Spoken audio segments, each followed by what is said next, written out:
Cruise, one of Hollywood's biggest and most bankable stars. Known for his comedic timing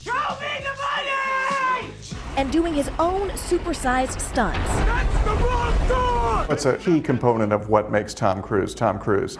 But yesterday, the 55-year-old actor fell short when he attempted to jump between buildings on the London set of Mission Impossible 6.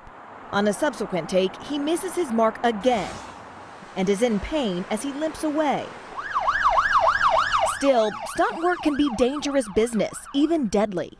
On the Vancouver set of Deadpool 2 today, a stunt woman died when witnesses say she appeared to lose control of her motorcycle, which went barreling into a building across the street.